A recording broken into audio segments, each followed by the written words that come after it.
The death of Queen Elizabeth II could speed up efforts to abolish the monarchy and former colonies that still recognize the British monarch as their head of state.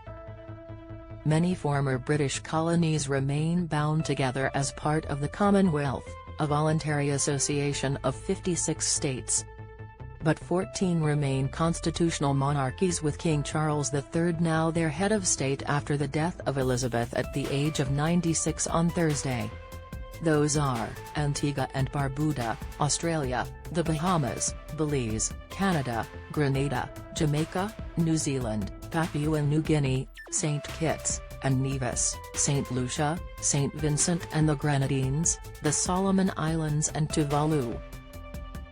But the death of the much-loved Elizabeth and accession of the less popular Charles could boost pro-republic campaigns in countries where debate has long rumbled about severing ties to the British crown.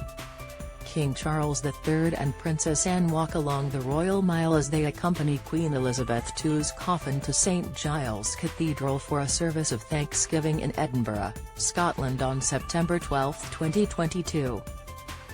The Queen's death could speed up efforts to abolish the monarchy and former British colonies that still recognise the British monarch as their head of state.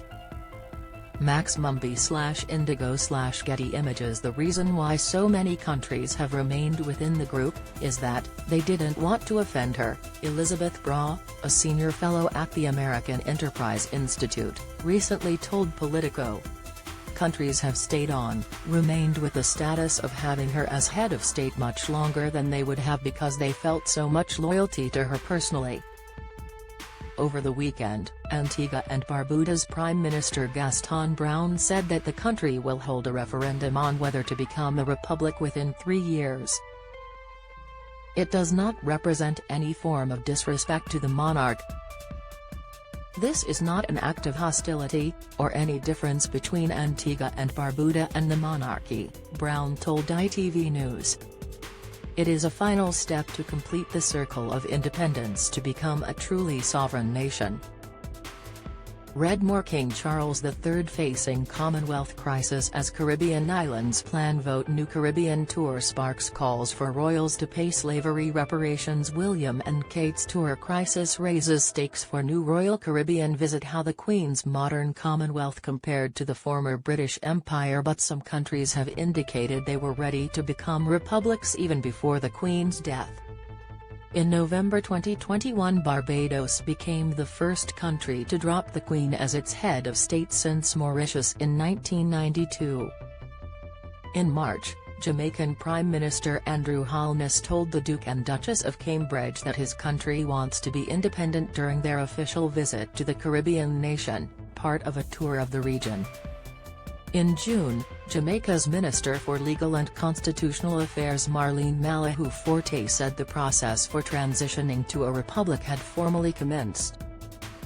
After the now Prince and Princess of Wales visited Belize during that same tour, Belize's Minister of Public Service, Constitutional, and Political Reform, and Religious Affairs, Henry Charles Usher, said the issue of becoming a republic should be put to the people of his country. The decolonization process is enveloping the Caribbean region, he said. Perhaps it is time for Belize to take that next step in truly owning our independence. But it is a matter that the people of Belize must decide on. In July, Ralph Gonsalves, the Prime Minister of St. Vincent and the Grenadines, also proposed a referendum on whether to keep the British monarch as head of state.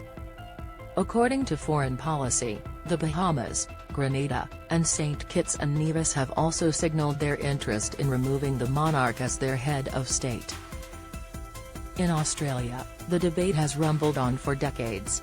"We need to become a republic," Adam Bent, leader of the Australian Greens, tweeted shortly after the Queen's death, sparking criticism. The Australian Republic movement was also criticised for a statement issued soon after the Queen's death was announced, which referred to her comments surrounding a 1999 referendum that saw the British monarch retained as Australia's head of state. The country's Prime Minister Anthony Albanese began laying the groundwork for Australia to become a republic after he was elected in May, and appointed the first-ever minister to lead the transition to become a republic. But in a recent interview with Sky News, he said he would not hold a referendum on the issue in his first term, meaning a vote is likely years away.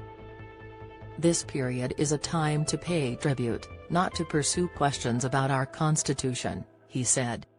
New Zealand's leader Jacinda Ardern said her government will not pursue any moves to drop the monarchy following the Queen's death.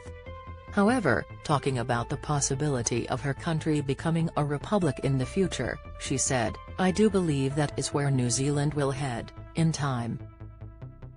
I believe it is likely to occur in my lifetime."